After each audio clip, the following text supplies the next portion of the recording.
Hello, welcome to Book Talks with Kiki. I'm Kiki. Let's talk about books. This is episode 5 of me chronicling my progress through tackling my physical TBR. I started this project at the beginning of May 2025 with 47 books on my physical TBR. I have since, over the course of the past 4 episodes, up through the end of August, read 29 books and then DNF'd another 6, which means I have read down my physical TBR by 35 books. At the end of August episode, I ended that episode with 23 books on my physical TBR because between May and August, I also added 11 books to my physical TBR. So the math matches, I promise. Well, I think it matches. I'm not a math expert, but for the most part, 47 minus 35 books read or DNF'd plus 11 books added to my physical TBR over the course of those months gets us to 23. But I filmed that August wrap up, I believe August 30th or 31st. Even though it's only been a couple of days since I ended that wrap up, I've done some book shopping. First off, it was a long weekend. It was Labor Day weekend. I just did some book shopping. I did a lot of book shopping. And so that number of 23 is not going to stay for very long. So you can see here on screen, I actually have a homemade spreadsheet simply because my bookshelves are in another room. So I need to give you some type of visualization of the books that are on my physical TBR. First thing to talk about is these 2 books highlighted in red. Number 23, The Long Way to a Small Angry Planet, and The Bone Season. Those are red and they are marked unhauled, unread, and that is because I just didn't read them and I just unhauled them. So I do have a local used bookstore that I go to probably once every 2 months. So I did go over there during Labor Day weekend. I already had a stack of books that I was unhauling, kind of keep them in a pile until I can go to this bookstore and trade them in or try to trade them in and see if they're interested. I already had a stack of about 15 books that I was going to trade in. And so before I left, I did do another run through of my bookshelf and just decide if there's any books that I wanted to unhaul. My eyes just kept coming back to The Long Way to a Small Angry Planet by Becky Chambers and The Bone Season by Samantha Shannon because I have read other books by both of these authors. I read the first book in Becky Chambers' Monk and Robot book series, which I can't remember now, something, I don't know, I'll put a picture up here. I can't remember the name of the book. And I did generally like it, but it also was, I think, a little bit overhyped for me. And I kept saying that I would get back to the second book in that series, and I never have. And then The Long Way to a Small Angry Planet, I picked up on Book Outlet because I was originally, this was before I had read the first book in the Monk series, and I couldn't find that, but I found The Long Way to an Angry Planet, so I was like, okay, I'll buy this one instead. And I just never read it. And here's something about myself. I hate space. This is a very weird fact, but I hate space. I don't like to think about space. I don't like to think about ever expanding universe. I don't like that. So sci-fi for me is hard, especially sci-fi that takes place in space. It's a little bit of a hard sell. And since I wasn't in love with her previous work anyway, I just wasn't really that interested in reading this book anymore, just for my own mental health reasons and sanity. And then similar story with The Bone Season by Samantha Shannon. I read The Prior of the Orange Tree, and I actually very much disliked The Prior of the Orange Tree, but I had purchased The Bone Season again off of Book Outlet again before I had read The Prior of the Orange Tree. I considered giving Samantha Shannon another shot with The Bone Season, but The Bone Season is long, and I'm just gonna be honest, like I just did not want to read it. And anytime I looked at it on my bookshelf, I was like, that's gonna be a book that I DNF. Like I just know I'm not gonna go into it with the right attitude and I'm gonna DNF it. So at the end of the day, I just decided to unhaul it. So those 2 are highlighted in red to denote that I didn't even really attempt to read them. They were not DNFs. I literally just unhauled them unread. But that does bring down the TBR number a little bit. So I ended August with 23 books. Now we're already down 2 books that I traded in. So that means that we're down to 21. But then, of course, since I was at a used bookstore, I, of course, was shopping for used books. I've also gone to Barnes & Noble. So it's just been, like I said, I have a lot. So we're going to do a mini book haul here, and I'm going to have to add them to my physical TBR list so that we can get an accurate starting number for the month of September. All right, so first off, this was like the find of my trip. I am so excited by this. If you don't know, let me set you up. I am a really big Steinbeck fan. I want to read everything he's ever written, and I want to own a copy of every single one of his books. So I found at that bookstore a first edition. To the best of my knowledge, I think this is a first edition of The Winter of Our Discontent. It is not in the best quality. The dust jacket in particular, I don't know if you can see like all of those holes there. It is very flimsy, so I'm trying to be very cautious with this and being very gentle with it. The hardback underneath the dust jacket I think is in better condition, and they were selling it, probably because it was in such bad condition, for $25. And I thought that was fair enough. I don't know. I'm not a book collector really, and I don't know enough about first editions to really say if that's a good price for a first edition John Steinbeck in this quality. I didn't really care. I was just so excited by it. I had to buy it. I probably will not be reading The Winter of Our Discontent in this edition. This will purely be something that sits on my bookshelf, and hopefully I never have to move again. The next book I got at that secondhand bookstore is Leo Tolstoy's The Death of Ivan Ilyich. Perhaps, I don't know, my Russian is not good, but this is the vintage classic edition, and it's translated by Richard Pivar and Larissa Volonsky, something like that. This is indeed my first Russian lit that I have bought or that I would read.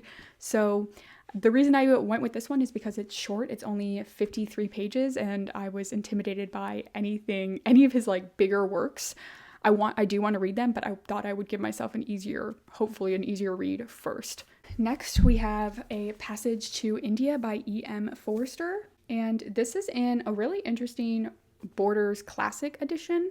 I don't know, it's in great condition, and I really think that this is an interesting edition to have. So those are all the books I bought from the secondhand bookstore for now. I bought these before I got my trading credit for the books that I was dropping off, because it took them a while to like sort through them and then decide whether they're going to take it or not. So I still have some money at that bookstore because I traded in for store credit. So I do have to go back, and I probably will buy more books from them. So, but for now, those are all the books I got on that trip. However, I have gone to Barnes & Noble a couple times, so we have some more, unfortunately. Yeah, so let's just get into it. So I have Into Thin Air by John Krakauer.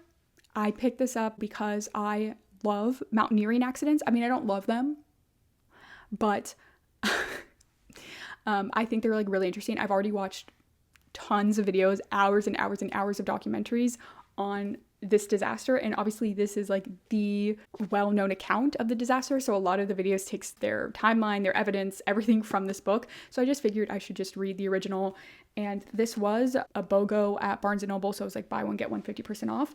So I picked up this one, and then I also picked up Master and Margarita by Mikhail Bulgakov.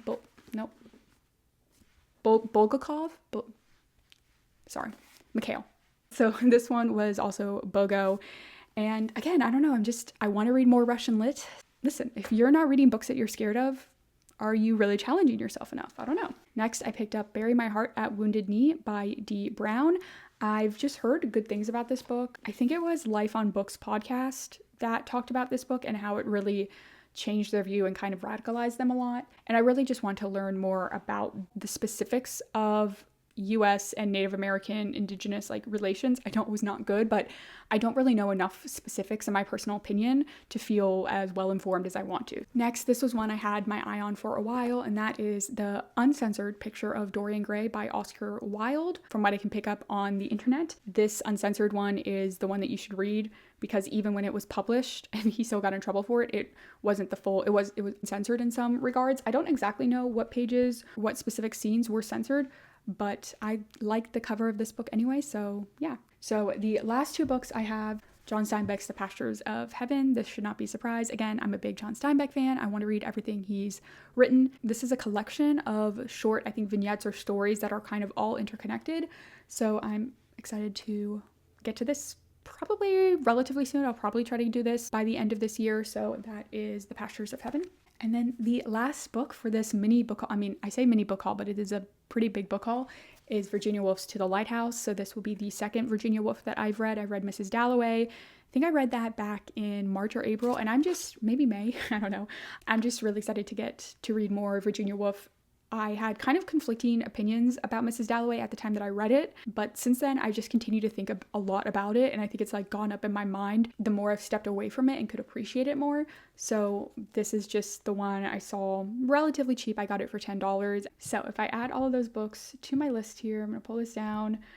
That means my new starting TBR for the month of September is indeed $30. So we kind of undid all of the work that we did in August. So last episode, we're kind of right back at the start.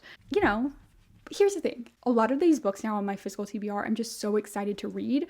And a lot of these books that are up here at the top that I've had on my TBR for a while, some of these books I probably bought back in like February. I think that was the first time I did a book outlet order, which book outlet is great for cheap books, but also It's only great if you're really getting books that you're really excited about. If you're like me and you're just like, wow, these books are cheap, so I might as well buy them, you get a lot of middling stuff. Yeah, what I really just need to do is knock off some of these books that have been on my starting like TBR for this project for a while, really get through them so that I can then get to some of these more newer books. Like, look at all these books I've bought since June, and I've only read about 4 of them. So I just need to like get to the books that I'm really excited about. That is going to be the end of this introduction, other than to say that at the end of last video, I did mention I was ending August, starting Jonathan Strange and Mr. Norrell. So I'm going to continue. I have been continuing with this book. This is definitely going to be the first book for the month of September. And then I do want to get to, at least from this new stack, The Death of Ivan Ilyich as well this month. Other than that, I'm not too sure what books on my physical TBR I'm going to tackle this month, but I have several book club books I need to read this month that aren't on this physical TBR list. I also am trying to read some books off of the Booker long list, and I'm reading those through my library. So I added a lot of books this month, and I'm hoping I can get this TBR, physical TBR number back down to around 25 to 23 at the end of this month. That would be the goal. We'll see how I do. So definitely keep watching, and I'll update you with Jonathan Strange and Mr. Norrell. Hi y'all. So I am back. I finished the first book of the month, which is Jonathan Strange and Mr. Norrell by Susanna Clarke. Overall, very, very good. I don't honestly have a lot to say about this book, which is a little strange because I really enjoyed my time with this book. It is also a very big book, so there's a lot in here. I was just thinking, like, at the end of the day, the only thing I can really say about this book is I think that you should read it, especially if you're someone who's not super into fantasy, but you kind of want to try some fantasy. I think Susanna Clarke in general is good. I read Piranesi first, and I think I would in general recommend Piranesi over Jonathan Strange and Mr. Norrell if it's your first book by her and you're kind of interested in both of them, just because Piranesi is shorter, so it's less intimidating. There's less of a commitment, and even though they are very different books, if you like Piranesi, you will like Jonathan Strange, because at the end of the day, what Susanna Clarke does so well is create atmosphere and tone. She can just capture a tone, particularly of her like kind of main character or narrator, and create such imaginative worlds. It's incredible. I don't know how she does it. There's something just so interesting about it. It's just very magnetic. I feel like her worlds and her words have a very magnetic pull on them, and I just experienced that again with Jonathan Strange and Mr. Norrell. So this book is about Jonathan Strange and Mr. Norrell, 2 English magicians who kind of bring magic back to England, back to prominence, back to the public eye after people kind of stopped believing in magic, or at least stopped considering it to be very important. And this takes place in, I think it starts in 1806, and it has about a 10-year time span. So we cover from 1806 to 1817, this kind of alternative English history during the Napoleonic Wars where magic comes back. And at the center of it are Jonathan Strange and Mr. Norrell, these 2 very complicated, very different men, but also very similar men in the most important ways, which is they both love to study and think and talk and do magic. That is the simple plot of this book, and everything else after that gets into spoilers. I'm gonna be honest, I think the less you go into this book, the better, just like with Piranesi. I will say, I'm just so impressed how much I feel like respect Susanna Clarke kind of brought to her subject matter. She takes it very seriously. Like, she's seriously discussing the intellectual pursuits of magicians and takes that subject seriously, even if she also at some points uses a lot of comedy. And I would say she actually uses comedy a lot in this book. Can I say this is fairies done right? I will just say, if you are like a fan of the traditional mythology and lore around fairies, or fae, I guess I should say, whatever, and perhaps you don't love the current iterations of mainly romantasy fays and fairies, you will love this. It puts respect back on their names. So this is a very big book, and normally I have a lot to say about a lot of books, but really the only thing I have to say is go read it. I will say it's not my favorite book I've ever read. I know for some people this is. It's not my favorite book I've ever read. I think I would still say Piranesi is my favorite of Susanna Clarke's. She just captures your imagination, she captures your attention, and she keeps your attention through 850 pages. And I will say there were definitely times where I was like, Susanna, you're a little bit wasting my time, just a little bit. This book could have been shorter. The last like 150 pages were perfect pacing, perfect scene structure, like absolutely everything in there felt completely vital. A lot of the things before that, not a lot, but some of the things before that definitely did not feel as vital. It went with creating her tone and really understanding and giving attention to these characters, and I thought that was great, and it really goes to, again, the way that she can capture your imagination. But there is definitely a lot of time wasted in this book, so that is probably the biggest mark against it for me. I would give this probably a 4.25 stars out of 5, but it is fantastic. Like, the writing is great. The characters are really interesting. The plot I found compelling. I just really love the complex relationship between Jonathan Strange and Mr. Norrell. The voice of the narrator in this book, it's the thing that makes or breaks this book. And for me, it 110% makes this book what it is. And it's just very captivating. Also, I had no idea this book had pictures in it. That was so exciting. There are probably, I don't know, 20, 25, I can't count, guys, and I didn't count, but there are probably more than 24 illustrations in this book, and they're very charming, and it was so fun when you just turn a page and you come across one that you might not have expected. Here, I just found one. And they just really help kind of create the scene and set the mood more. That is Jonathan Strange and Mr. Norrell. I'm really glad I got to this book. I really recommend you read it. I know Susanna Clarke has, I think, a novella or a couple of short stories or something set in this world, so I'm kind of interested to check those out now. And if you have checked those out, let me know. Now that Jonathan Strange and Mr. Norrell is finally done, because that took me a while to get through, as you would expect with 850 pages, I first have to read The Night Watchmen, and this is not technically on my physical TBR, but it's obviously a book I own physically, and it is for my book club. So we do a book like every 3 months, and this is the one that is for quarter 3. We're meeting literally next week to talk about this, so I've got to read this first. So I will be doing this. I might come back and do a quick review of this when I finish it. Wouldn't spend too much time on it, unless I have a lot to say. But after that, I think because I've been reading Jonathan Strange, was 850 pages, The Night Watchman is about 450 pages, I think I'm going to give myself a break and give myself a short book to celebrate the fact that I'm getting through all of these longer books.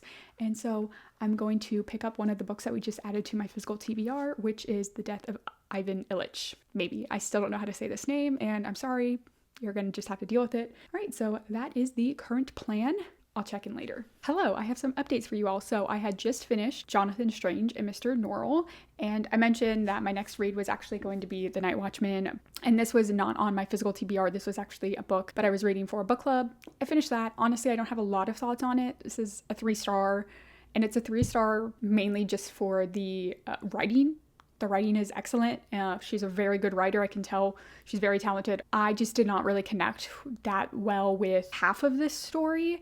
So it was a little bit boring for me. If I wasn't part of a book club, I probably would have DNF'd this around 50% of the way through. Overall, I am glad that I pushed through and read it. I learned a lot. The whole point of us reading this book was to learn more about like Native Americans and Indigenous history. Particularly, this book takes place in the early 1950s. Do feel like I learned a lot. I really liked the main character in this, Thomas. Didn't really connect as much with Patrice, and that's really all I have to say on that. I don't even think I told you what the book is about, but that's not the point of this video. So moving on. After I read The Night Watchman, I actually read Universality, I cannot say that word, by Natasha Brown through an ebook through my library. That was part of trying to get me to read more of the Booker long list. I'm not trying to read all of it. I don't want to read, honestly, a lot of those books sound boring, but did read that.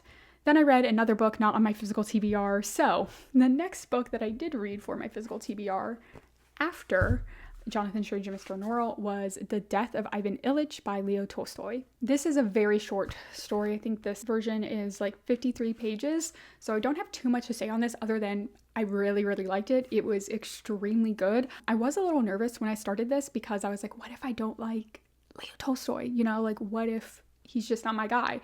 And the first chapter or the first section of this, I was a little like, I don't really... I mean, it's nice, but I was like, I'm not getting it. I don't get why people are so into this guy. But then the more I got into the story, the more I was like, okay, I think I get it. I think I understand what people like about him, the way that he talks about certain ideas. Do you think if I had read this maybe when I was younger, like 16, this would have blew my mind to the next level? I will say nothing in this book was not new to me. However, it was very validating and I don't know, kind of like connecting experience to know that many other people, I already knew this, but just to read my own thoughts about death and fear of death and existential dread, fear of getting old and sick, all of that being reflected back to me was very validating. You know, it's a very dark book because it's about the death of a man and we really kind of follow him through a decline. But really, I was just like, you know, I'm not alone in this. It was just cool to see it kind of reflected from a book written around 1885. I don't know, I was not expecting that. So The Death of Ivan Ilyich is just an examination of the last, couple years, couple months of one man's life. We do get a sense and some backstory into his childhood, his young adulthood, his marriage, all of that. But the bulk of this story takes place when he's starting to decline in health, kind of untimely, unexpectedly at a very early age. We sit in his thoughts and we sit with him as he, again, just deteriorates and faces a lot of pain, a lot of sickness, illness, dark thoughts as well, depression, and his eventual death. So I don't think that's a spoiler to say. I'm a little interested to maybe try this book in another translation, just because I'm interested to see if I'd like a particular translation more. I do believe that Pivar and Voloshinsky, I don't know, are the kind of most popular translators currently. I think they have, from what I can see in bookstores, they have a lot of his translations, but I'm kind of interested to try another one to see which writing I like more or to notice any differences. I think this might be a good one to try that with because it is so short. It's not like you're reading War and Peace and then immediately jumping into another version of War and Peace and that's like 2,000 pages, 3,000 pages, who knows. This is, relatively short one to look at that with. So I think I am going to maybe try to do that over the next couple months, is try another one or two translations of this and maybe directly compare some quotations to see which writing really grabs me. The writing was different than I was expecting. I don't know what I was expecting, but it was a little bit different than I was expecting. And it took me, like I said, probably the whole first chapter before I was really into it and could kind of understand the cadence of it all. I really liked it. I thought so much of this book was still extremely relevant. So there's this quote I have. Essentially, though, it was the same as with all people who were not exactly rich, but who want to resemble the rich, and for that reason only resemble each other. Ebony, flowers, carpets, and bronzes, dark and gleaming, all that all people of a certain kind acquire in order to resemble all people of a certain kind. Thought that was really interesting, this performance of wealth, what we would say now, kind of a middle-class taste of what they think wealth is. And I thought that was really interesting. That was still extremely relevant. I also have an elderly father who has a lot of health problems, and I know how extremely frustrated he gets with doctors. Just so many conflicting opinions, and he has a specialist for this and a specialist for that, and one specialist says this and another one says that. So I found a lot of Ivan was saying regarding doctors very relevant, to his experience, and through him my experience as well. The doctor said, such and such indicates that there is such and such inside you. But if that is not confirmed by the analysis of this and that, then it must be assumed that you have such and such. If we presume such and such, then and so on. Only one question mattered. Was his condition dangerous or not? But the doctor ignored this inappropriate question. From the doctor's point of view, it was an idle question and not to be discussed. There existed only the weighing of probabilities. I think Tolstoy really captured such a isolating and frustrating experience for the sick, especially the chronically ill. I was really touched by that. Again, there were many quotes that I highlighted that I just connected very much to things that my father has kind of expressed to me, his frustration and his loneliness and his pain and his fear. And so it's a very kind of emotional read for me in that regard. Just the way that Ivan thinks about death is it was just so real and relevant to me. Quote here, once there was light, now there's darkness. Once I was here, now I'll be there. Where? Cold came over him, his breath stopped, he heard only the pounding of his heart. There will be no me, so what will there be? There will be nothing, so where will I be when there's no me? Can this be death? No, I don't want it. And just a lot of things like that. A lot of highlights where I was like, real AF, me, same thought. And obviously there's some stuff here about living your life, quote unquote, right. What is the right way to live one's life? How do you measure your success and the quality of your life at the end of the day? And then the themes about redemption, which I think that's another reason I would love to reread this book, is to really kind of ruminate on some of those more moments of redemption, or almost moments of redemption, and that theme as well, because that is very big in this, and I feel like I didn't quite grasp that until pretty late into the book. So I think I would like another chance to look at how he sets that up front. I feel really weird. I don't quite know what to rate this. Maybe like a 4.75. I don't know. It was just very good. I would recommend it. I'm starting to like not like to rate books as much because I feel like it sometimes can be a little bit hard because it doesn't fully capture all of my thoughts, and then I feel weird about rating, you know, a book like this, or really a lot of classics that are really relevant, have a lot of importance in literature and art and just in general, culture in general, and then being like, well, personally, I didn't love it as much as another book that is just a funner read for me, so it's therefore 4 stars, things like that. I don't know. So if you have any thoughts on that, let me know, but would recommend, really appreciated reading this. And I do want to read more, not just Tolstoy, but also some more Russian lit, because if it's similar themes and similar type of writing to this, I think I will really enjoy it. So then I picked up Tortilla Flat by John Steinbeck. Now, I believe this is the last book of his in that short collection of John Steinbeck novels that I owned, that I originally put on my physical TBR tracking list. And I know what you're thinking, well, that's not the book you're holding up right now. I'm like, no, because I got that book as a gift, and then I went out and bought pretty much every single one of those like short stories or novellas in that collection as their own standalone books. And I don't ask me why. This is my 10th Steinbeck. If you're new to my channel, I really like John Steinbeck. He's definitely probably the author beyond like Robin Hobb that I've read the most of their works, because Robin Hobb has a 16-book fantasy series. So I think 10 is the next most that I've read. Anyway, so Tortilla Flat, for me, it's really interesting because of how many connections there are to his other works. This is one of his earlier works, I believe, was published in 1935.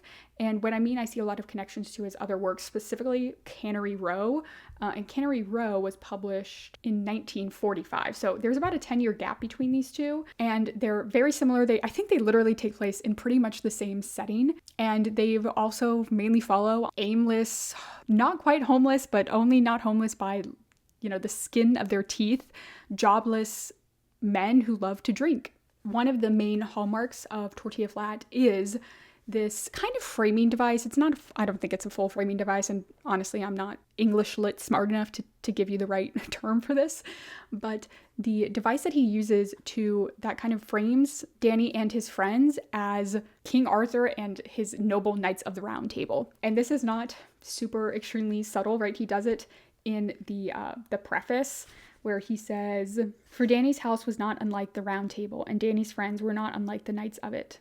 Kind of sets up our expectations for that. And then one of my favorite things in this book is the dialogue. So in a lot of scenes, the characters will be kind of talking normally or how you would expect, and then they will slip into kind of more Old English traditional courtly speak. They'll start dropping thous and wiltst and won'tst, and they talk very proper. They talk very honorably.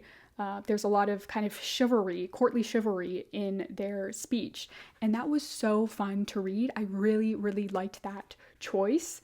And it just worked so well for me. So for instance, "Danny," he asked sadly, "how knowest thou I had a bottle of brandy under my coat?" "Brandy," Danny cried. "Thou hast brandy? Perhaps it is for some sick old mother," he said naively. "Perhaps thou keepest it for our Lord Jesus when he comes again. Who am I, thy friend, to judge the destination of this brandy? I am not even sure thou hast it. Besides, I am not thirsty. I would not touch this brandy. Thou art welcome to this big roast of pork I have. But as for thy brandy, that is thine own." It's throughout the entire book, and I really loved it. I don't know, it was just, to me, it made this book like really fun to read. And again, when I'm thinking about all the other Steinbeck books I read, there's a lot of similarities in this one. So having that as like a kind of difference, a very big difference, was important for me so that I could have something like new and fun to explore. And I'm not the biggest King Arthur fan.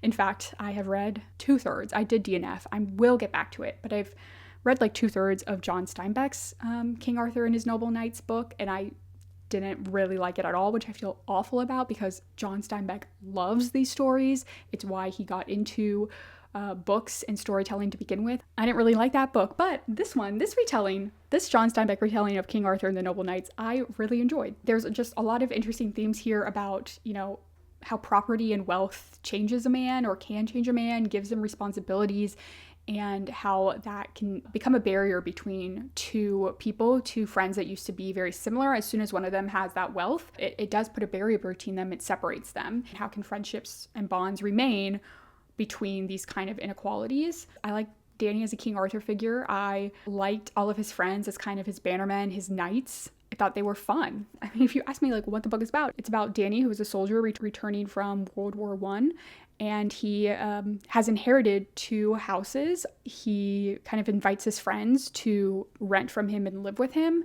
There is some tension with that early on, but then it really just follows their adventures.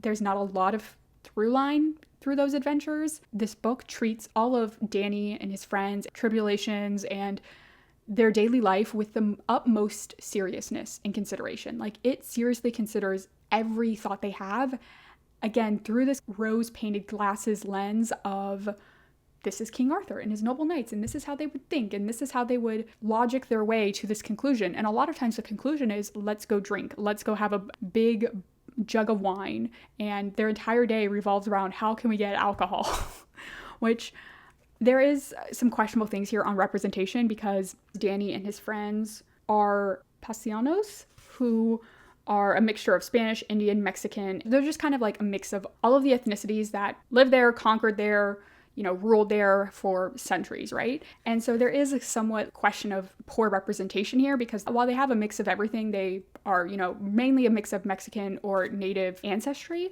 And so it's this idea of these aimless, jobless men who just want to drink, and that representation. They speak a lot of Spanish. They're very much like connected with that identity. The introduction talks a lot about that and the criticisms that have been leveled against this book, and it's really interesting. I will be honest and say, like I said, I've read a lot of Steinbeck, and he loves these types of characters. He loves the drunk that is just has a heart of gold, or even if the drunk doesn't have a heart of gold, he loves these types of characters. So you can definitely say, like, is the representation good? Perhaps not. But from Steinbeck, he's genuine in like the fact that he loves these characters. He doesn't think this is something to be ashamed by. And there's a good conversation there about John Steinbeck trying to tell these stories or things like that.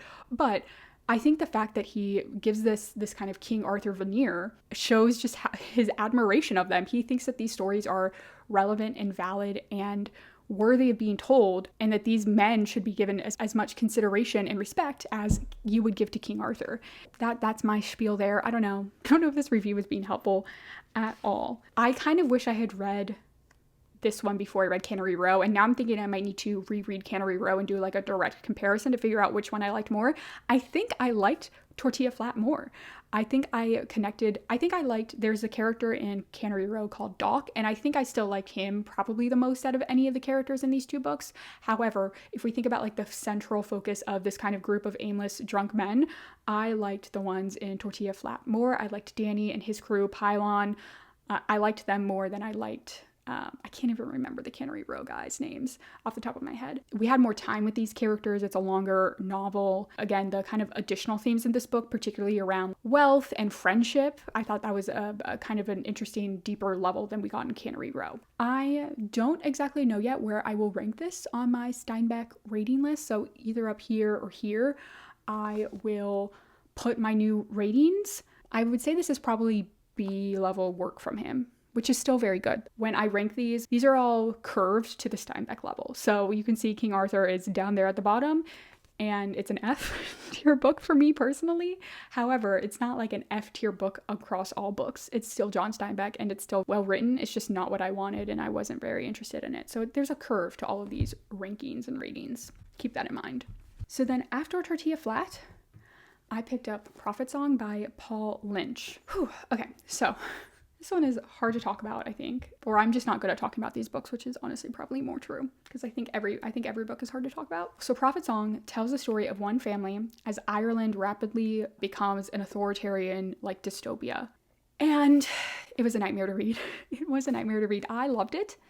I really loved it. I would really recommend this book, but it is a nightmare to read because it's literally a nightmare. All of your worst fears about the government, whatever that is, come true in this book pretty much. Your worst case scenarios coming true as they would in a nightmare, and you just can't wake up. There's no escaping it.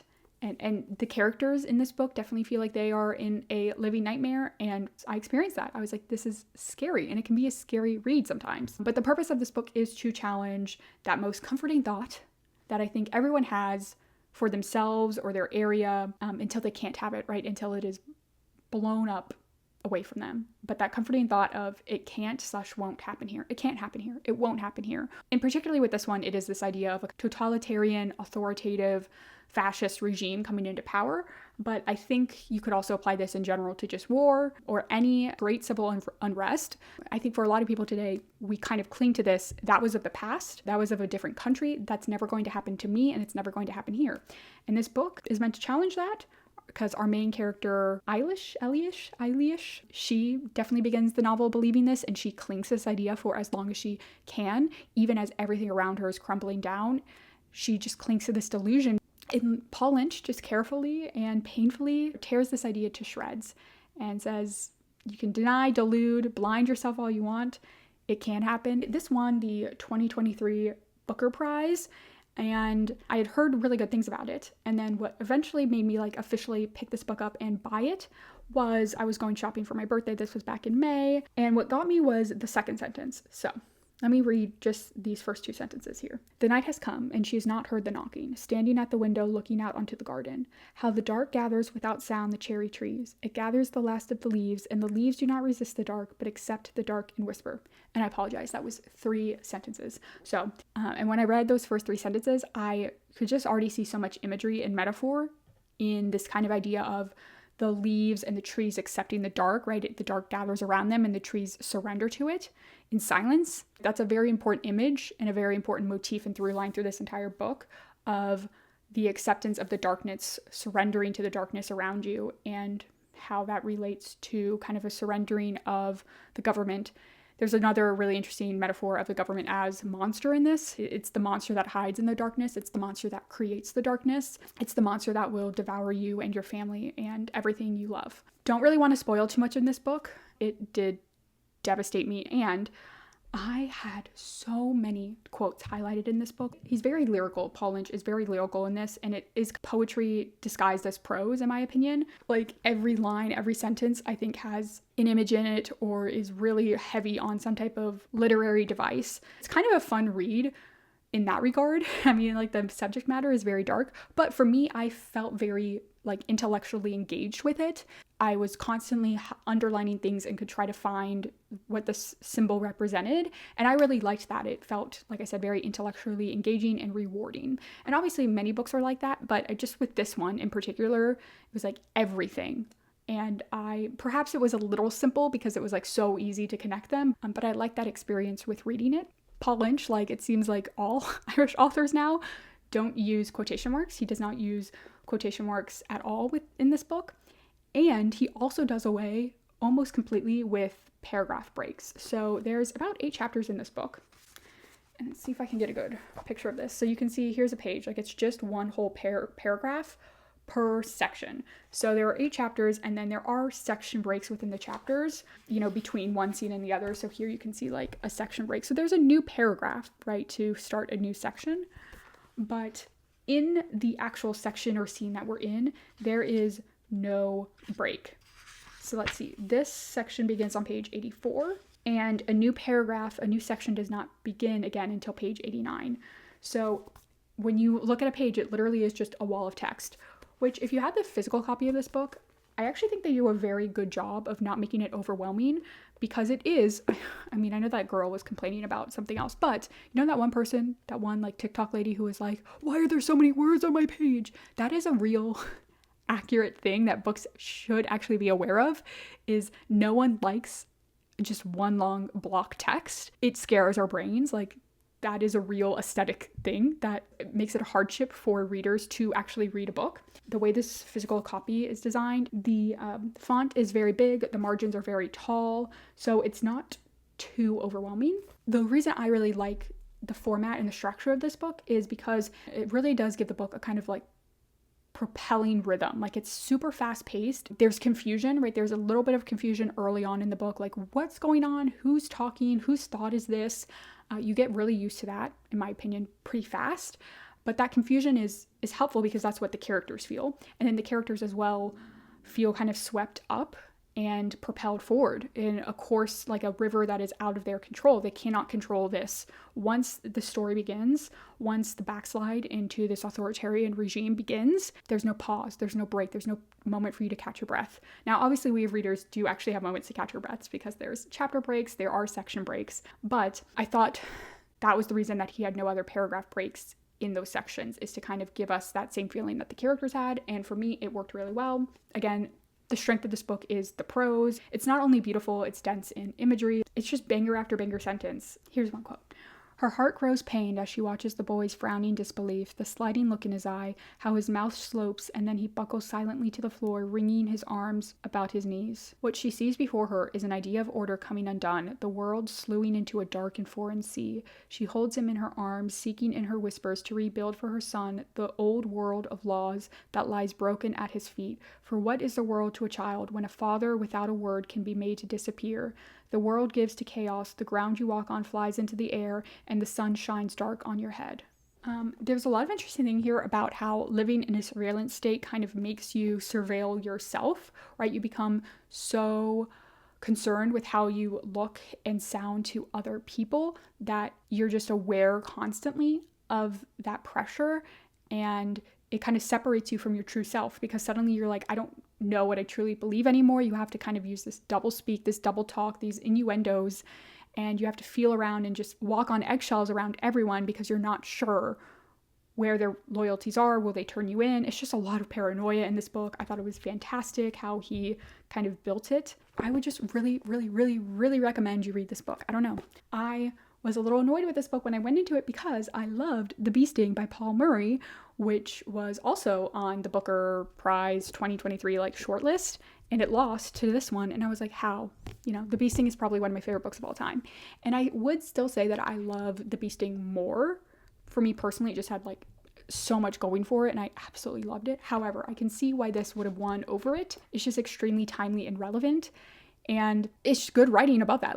Sometimes there are books that are timely and relevant and you can see why they were included, but they're kind of whatever. I think this is a very good book on its own literary merit alone. Okay, I think that is all I have to update you on now. Currently, I'm reading Flesh by David Szalay, I don't know, one of those things. I'm reading Flesh. This is on the Booker long list for 2024, I don't know, for this year. And I'm not reading all of them. I'm just trying to read some that I can get through my library and that honestly sound interesting to me because a lot of them don't sound interesting to me. This is one that didn't really sound that interesting to me, but I could get it through my library. And I did start it today. I'm about 45% of the way through it. I don't know if I'm going to continue it. I really like the first chapter or two, but since then it has been extremely repetitive. The book is only 350 pages. It should be 25 pages less at least so far if it just took off all the repetition. And my early thoughts is that this would just be better as a play instead of a novel. It is very heavy on the dialogue, not a lot of actual prose or description or story. And it's just a lot of conversations between two characters. And I'm I don't know why this couldn't have been a play. So we'll see. I think I'm going to try to finish it because it is extremely quick to read because so much of it is just dialogue. It is extremely fast to get through. But the next book on my physical TBR after I finish Flesh, because that's not on my physical TBR, I think will be Farewell to Arms by Ernest Hemingway. So I will come back to you when I have finished this. Hi everyone. I have finished A Farewell to Arms by Ernest Hemingway literally 15 minutes ago, so it's very fresh in my mind, which might not help this book much because I'm just going to be very honest. That was my experience reading this book. Surprisingly a slog. So Farewell to Arms follows our narrator Henry Francisco Henry, actually. What's his name? It is in first person, so he doesn't actually get named a lot. His last name is Henry. Really important thing is he's an American ambulance driver working for the Italian army and military during World War I. Think this is just around 1917, 18, something like that. And he falls in love with an English nurse, also working on the front lines of the Italian side of the war. I don't know. I'm not good with war terms.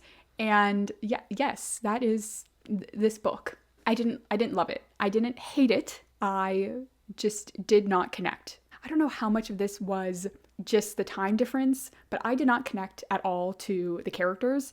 I did not connect at all or give a dang about the romance between Catherine and Henry, or Mr. Henry, whatever. I don't even know his last name, okay? I couldn't be bothered. I'm sorry. And I did not care at all about the war. This is going to be great. This is going to be a great review. People are going to love this. I don't really know what it was about his writing that just did not compel me. I was frequently bored during this book. I was frequently like, why are we wasting our time with this? I almost thought that he was mocking our two main characters. I almost thought he was mocking their love. And I don't think he was, but the way it reads today is oh, darling. They said, oh, darling, hundreds of times. And unfortunately, today, that doesn't read very, I don't know, genuine to me. People still call each other darling, but the way they used it constantly and all the time, I was just like, is this a joke? It's not a joke. This is like, I think they were supposed to be really in love. The other problem is I never believed for one moment that, I believed, okay, halfway through, I was like, oh, okay, he actually does love her. But again, with the main character, it took me a very long time to believe that he loved Catherine. He was saying that he loved her, or just very early on, randomly. He kind of did not seem that into her, to be honest. And then another chapter later, he was like, I love you, darling. Oh, my darling, you're a good girl. Oh, and you're a good boy. Yes, you are a good boy, aren't you? Oh, it read like that. Like, I just could not help reading it like that. I don't think that's fair to Hemingway, because perhaps that was just the tone and the way people talked and did these relationships. It was very cringy for me. Like, I just could not take it seriously. So that's on the romance side of things. And then the other half of this is his account of World War I, and I was bored by a lot of it. There were several good moments in this book on that side. Like, there were several compelling chapters and moments of intense, I was like really locked in, but on the whole, I was bored by the descriptions of where everyone was lined up and where the trenches are and where the Austrians were. That's just not what I'm personally interested in reading about. And that's, again, nothing against him, because this book is World War I, and I should have been better prepared and, understood that we were going to spend a lot of time on that topic, but I was not aware that it was going to be that much time. So unfortunately, like, almost nothing about the story of this book worked. I really liked moments in this book when they were just talking about the value of war and the purpose of war and how much they hated war, how much the soldiers hated war, how much they were just willing and ready to give up at any moment. They talked a lot about no one actually wants this war. If we all just stopped fighting, this war would be over. Like, why are we fighting this war? There was a good line there about everyone who's actually fighting the war would love to just give up and stop fighting. And it's really only, they said, like, there's this class above them that are the ones, pushing this war. The conversations around that were great. I thought there were a couple of really good passages in the later half of the book relating to how the world kind of breaks people, kills them. There's a lot of rumination on death and destruction and what is the purpose of life, which I guess you would perhaps expect from a book written by someone who really did live through World War I, and how much of a shock that was to, I think, the system in general and to people's beliefs and the cultural religious values that people had. We just fought this most awful, disgusting, terrible war that killed tens of millions of people. And what was it all for? Like, what is the purpose of this life if it's all just death? So those ruminations, those passages I really liked. I think this book, if it was 100 pages shorter, would have been much stronger for me. Now, again, I have a problem where I think every book should be 100 pages shorter, but all of the dialogue I just did not connect with. There's a lot of dialogue in this, and again, it's my fault. I'm not saying he's a bad writer. Obviously, I'm not saying that Ernest Hemingway is a bad writer. I just very much struggled with his writing style and the dialogue. I felt like I had no connection at all to the characters, and I'm sure someone out there who's much smarter than me would say that actually the dialogue is fantastic, and I'm sure it is. I'm just telling you my personal struggle. Like, I could not connect to these characters almost whatsoever. My main issue with Catherine was just, I kind of liked her at the beginning. I kind of liked that she was crazy. She's just obsessed with this man, and I have no idea why. And she's like, oh, I'm going to be a good wife for you. I'm going to be such a good girl. I'm going to be a good wife and you're never going to leave me, are you? You love me. Please tell me you love me. Don't lie to me, but do lie to me. Oh my God. There was a conversation where she was like, I wish I had gonorrhea because you had gonorrhea and I want to experience that. And I was like, and you know what? That would have been kind of like funny and like crazy. Again, I like her when she's crazy, but it was a lot of that with her. It was a lot of just obsessive about this one guy. And I was like, I don't get it because he's a nothing burger to me personally. Like, I'm being so rude. And I know some of this is like based on Ernest Hemingway's experience, his real life experience. So I just did not buy the relationship whatsoever. And again, I think some of that is just cultural and generational norms. But if I read this, like if this type of dialogue and conversations and lack of true depth between these two people was put into a book today for contemporary romance or even a contemporary literary fiction with a romance element, I would say it's unbelievable and it's not well developed. At the time, it must have been considered very believable, but it's just, there's been 100 years and it just to me does not age very well or realistically for me, myself, and I, who are the people reading this book and then talking about it right now. I mean, I had lots of tabs. There were many things that I kind of wanted to come back to. This was like really late into the book. This is page 280 and the book ends on like 286 in my edition. I really liked his memory of when he saw the ants on a log burning and he had a moment where he's like, I could save all of their lives. I could have lifted the log up from the fire and saved the ants. And I would have been a hero to them. Like it would have been like a divine act of intervention in their view. But instead I threw water on the fire to steam the ants more just so I could like have an empty cup for brandy. And I really liked that. Again, it goes to what is the purpose of any of this. The last chapter was, in my opinion, probably one of the strongest chapters in the entire book. Even then, I didn't feel as much as I probably should have felt because it's very much related to Kat and what is his name? Is his name Francis or Franklin? It's something FB. I'm just gonna, again, I remember his last name of Henry, Catherine and Henry, and she certainly doesn't call him by his name. She only calls him Darling, so I should call him Catherine and Darling, really. But that passage about the ants on the log was very good. Sorry, I just found a thing where she's talking about how she's going to get skinny again for him after... Sorry, I've just found something that I was like, I hate Catherine. I'm so sorry. I feel nothing for Catherine. She's a nothing character, in my personal opinion. I don't think she has much depth. Yeah, the thoughts about death on this were great. The kind of capturing of how depressed a lot of the soldiers were and how they were just aimless and not understanding were great. Like I said, there were a couple of highlights. So I'll say this. Spoilers. So we're going to do brief spoilers for A Farewell to Arms, which I think is like how many years old now? Is it 100 years old? Okay, it looks like it was first published in 1929. So almost 100-year-old book. Spoilers. I like the scene where he got wounded, like the explosion scene. I thought that was great. It was very subtle. I think I have it tabbed. Yes, so here it is. I ate the end of my piece of cheese and took a swallow of wine. Through the other noise, I heard a cough. Then came the ch-ch-ch. Then there was a flash, as when a blast furnace door is swung open, and a roar that started white and went red and on in a rushing wind. I tried to breathe, but my breath would not come, and I felt myself rush bodily out of myself, and out and out and out, and all the time bodily in the wind. I went out swiftly, all of myself, and I knew I was dead, and that it had all been a mistake to think you just died. Then I floated, and instead of going on, I felt myself slide back. I breathed, and I was back.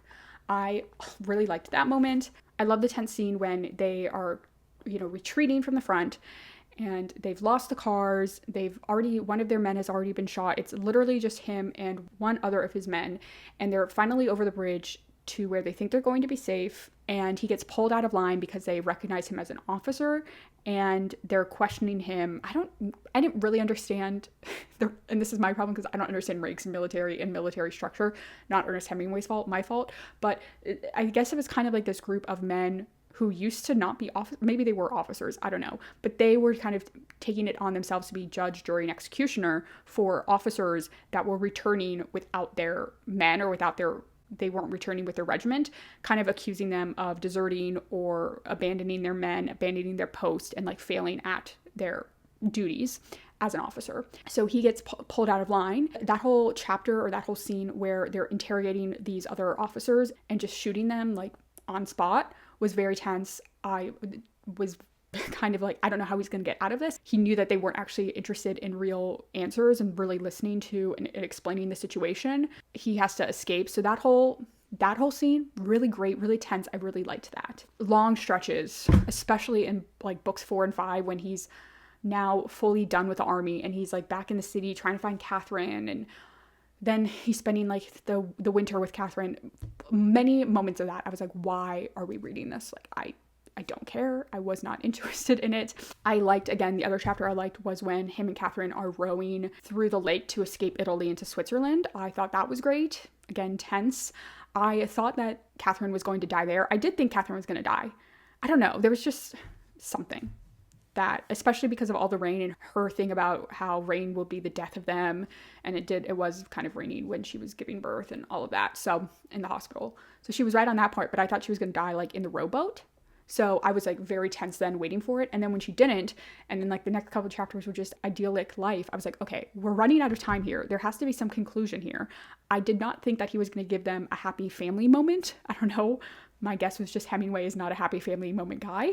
I don't know if that's true or not, but I was like, okay, so she's going to die. He's going to die. There's going to be some tragedy. So then when the last chapter is her starting to give birth, I was like, oh God, great. Dead in childbirth. Love it. My favorite thing. I've read A Song of Ice and Fire. I love a woman dead in childbirth. And it happened. I don't know. There were moments in that chapter that were really great. Like the grief, the trauma, him praying to God, oh God, please don't let her die. You already took my son. That was fine. But like, don't let her die. Don't let her die. I love that moment. When she was in the delivery room, and obviously they don't have epidurals. So she was like having the laughing gas or the gas to knock her out, the anesthesia. When the doctor was like, here, do you want to like do it yourself? I thought, what? And then I thought he was going to kill her then by like giving her too much. Honestly, moments like that read comedic to me. And they were not supposed to be comedic, but there was something about the way Catherine was like, take me out again, take me out. I was like, it's just the language or her representation to me felt so far removed from any woman I personally know that I could not take her seriously at times. So not his fault, and I don't think his intention, but it was a really big issue with me. So overall, I don't know where I'm going to rate this, because from a personal enjoyment, it was like a 2. It was like a 2. I was bored. I didn't connect that much with his prose or his dialogue, which I was very surprised by, because Ernest Hemingway, I know he has a very big influence on pretty much all American authors after that. And one of my favorite authors is John Steinbeck. And I know that something that's been leveled against Steinbeck is that he was like a lesser Hemingway. He was a Hemingway copycat, but he wasn't as good. And this just might not have been the book for me. With Hemingway, I do want to give him another chance. I want to read more of his like short stories, because he's really known for his short stories. And I think if one of my critiques of this book is like, I would love it if it was like 100 pages shorter. Let me see him work with, a short story and see how he can kind of contain himself and really draw out and really focus on, in my opinion, the more important parts of a story. But I was surprised by how little I connected with almost everything in this book. And I don't know what that means for me with Hemingway. Is he just not my type of guy, or what? Because I was 100% like, the reason I bought this book is because I was convinced that I was going to love Hemingway, because everyone said that that Steinbeck was like Hemingway. And I don't see it. I don't really see it. I'm going to be honest. In the prose, in their style, maybe it's like the more stripped back approach of it. I can kind of see that. But when it came to like actually comparing their sentences, I don't see it. But obviously I'm wrong, because people who study this stuff say it's true, and I believe them. And I just think I need to find another Hemingway to give him another shot. So if you have another Hemingway, I kind of don't want to read The Old Man and the Sea. I don't know why. That one I know is like his most famous short story, or his most famous book probably, but that one kind of scares me. And then I don't know about The Sun Also Rises, because I think, again, I want a short story. So if there's other short stories that you would recommend by Ernest Hemingway, please let me know so I can try those and see if maybe that's more my speed. Again, how would I rate this? I don't know. I don't know if I'm going to rate this book, because I'm scared to put my rating out there. Like I said, personal enjoyment, like a 2-star. So when I rate books, the 5 things I look at are plot, characters, themes, writing quality, like actual writing ability. And that kind of encompasses lots of things with pacing, setting, world building, all of that. And then personal enjoyment. So personal enjoyment, it's pretty low. Characters, pretty low. Plot, pretty low for me. Themes are up there. And then writing ability, is up there, you know? So I might just give this like a 3-star just to be safe. Like no one can get too mad at me if I give this a 3-star.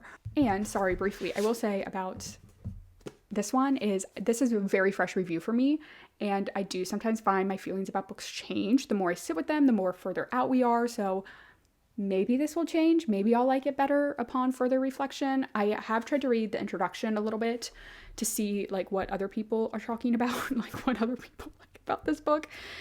And I got about, I think I still like have a page left of the introduction, but so far what they were saying was not really adding anything to my reading experience or making me think about anything differently. So other than like really accurate World War I book, if you really want to read a book about World War I, which I don't like reading World War I or World War II. Those are very hard time periods for me to find a lot of interest in them. So there's a lot working against this book already. I think just for a lot of reasons about my personal tastes, there was a lot working against A Farewell to Arms. So that's done. I'm very surprised by how that went. I was like convinced that I was going to love this book. I was like, it's going to be at least a 4-star, if not a 5-star. So I'm very disappointed by that. And I hope I don't have a similar experience with this next one, which is To the Lighthouse by Virginia Woolf, because I'm also expecting to really love this one. Mrs. Dalloway, I think I talked about this. Mrs. Dalloway was a little bit hit and miss for me at times, but since I finished it, I have really appreciated it more and more. I'm aiming for a 4-star read with this and to appreciate Virginia Woolf's writing even more on my second time through with one of her works. All right, that's going to be it for this review. I'll come back when I have read more of To the Lighthouse. All right, I'm back with a report and to close up and wrap up September, this video. So I think the last thing I talked to you about was probably A Farewell to Arms. And then I said that I was going to read To the Lighthouse by Virginia Woolf as my last read of my September TBR. Well, I attempted it. This is not going to be a DNF. This is going to be a put back on my shelf and try again later, because I got 35% of the way through this book, 71 pages, and I spent probably 4 days of actually like attempting to read this book within a week and a half, and I was very much struggling with it. So like I said, this is my second Virginia Woolf. I read Mrs. Dalloway, I think back in like March or April perhaps. And while I struggled with that reading experience, like in the moment at certain points, I still overall kind of liked the book. And when I think back on it, I think back on it very fondly. So I was excited to actually read another Virginia Woolf. But this one is a struggle. This one seems like harder, like technically harder to read and even more abstract and modernist and disjointed than Mrs. Dalloway did, which I don't know if that's actually accurate, but that was just my feeling. And then on top of that, this book has absolutely no movement to it. In Mrs. Dalloway, it's not like a lot is happening, right? We're following Mrs. Dalloway through a day in her life as she gets flowers and tries to host a party. But there's movement. She's literally walking down the street. She's moving down the street. And then, you know, we jump from her to another person and they're moving down the street. And then we jump from them to someone else. And yes, that jumping between perspectives is here as well. And yes, there is walking in this, but for the most part, this is a very static novel so far in my reading, because Mrs. Ramsey, who is I would guess our main narrator as much as that can exist in this book, is just sitting reading a book to her son. And while there is movement around her and other characters are moving and walking and painting and doing this and that, it's very static, just in my personal experience. So I think that was another issue I had with the book. It's just I was a little bored, okay? And then the writing itself was just not capturing me that much. It's just hard. It was hard for me to read and really appreciate it. So I just think this was the wrong book at the wrong time. I'm not going to try to force myself to finish this and try to rush through it just to get over it. I'm going to take a breath, take a breather. I might honestly try to read Mrs. Dalloway before I pick this one up again. I also really want to read Orlando because I'm just like convinced that one will be my favorite Virginia Woolf. And I think that one is supposedly supposed to be a little bit easier to read. So I think I'm going to just come back to this, probably not for at least another 3 to 6 months. 3 months is the earliest I can see myself picking this up again. I want to give myself time to kind of forget what I was reading and to forget some of the struggling I was having with it, so I can kind of gaslight myself into thinking that I'll really like to read this. And I don't know, like 3 months from now would put me somewhere in December, and I just don't know if this is a December book to me. So like That's why I think maybe 6 months, but that's fine. You know, I own the book. I can come to it. I can come back to it any time, at any point that inspiration strikes me. I really want to like this book. And I just think my attention span the past like week and a half that I was trying to read this book was not great. You know, I started reading this one and then I was like, okay, let me take a pause on this and try to read another book. And so I read The Historian by, I think her name is Elizabeth Kostova. I will put, you know, like a picture of it up here. And I read that through my library.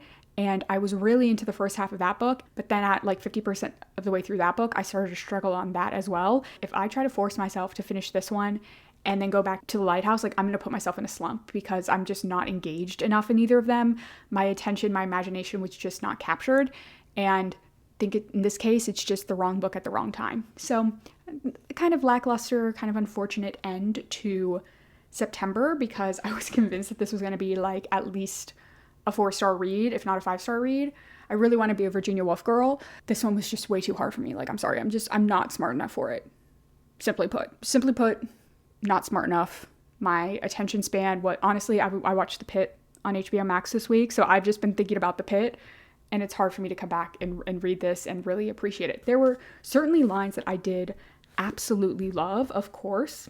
So there's this quote that I highlighted. So that the monotonous fall of the waves on the beach, which for the most part beat a measured and soothing tattoo of her thoughts and seemed consolingly to repeat over and over again as she sat with the children, the words of some old cradle song, murmured by nature, I am guarding you, I am your support, but at other times, suddenly and unexpectedly, especially when her mind raised itself slightly from the task actually in hand, had no such kindly meaning, but like a ghostly roll of drums, remorselessly beat the measure of life, made one think of the destruction of the island and its engulfment in the sea, and warned her, whose day had slipped past in one quick doing after another, that it was all ephemeral as a rainbow. I loved that bit. I highlighted it, I said, wow, see, this is beautiful. She has such high highs.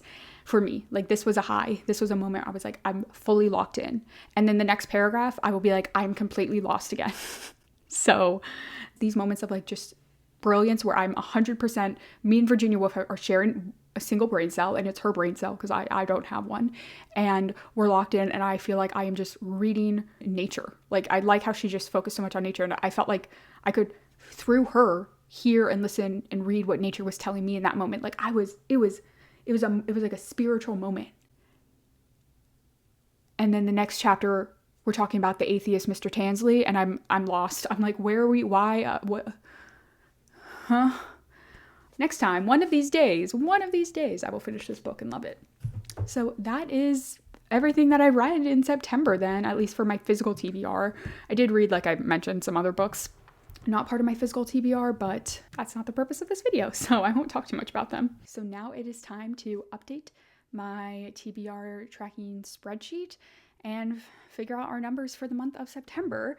So here in Red Month, I have started to kind of fill out the books I read in September. So we have Jonathan Strange and Mr. Norrell.